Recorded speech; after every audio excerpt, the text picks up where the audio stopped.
se tem suficiente táxi para trabalhar de hora de noite e se tem condições estipular para taxista não trabalhar de na vergunning, se tem condições estipular de vergunning não, que o taxista não se trabalha certa hora.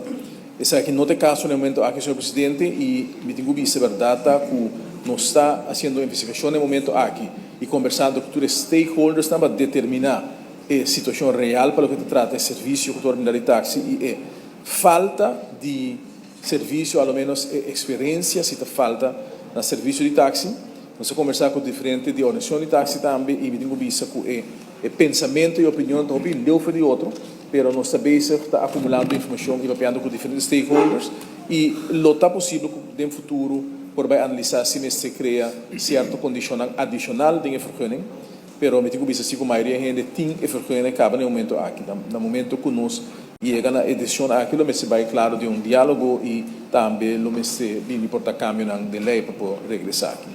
A compreender que tem app que tem existente app de taxista, não tem app de táxi de governo ou de país rua. Tem algum taxista, não sabe como que terá app na mesa, abrindo serviço, para ser não está regulado do governo.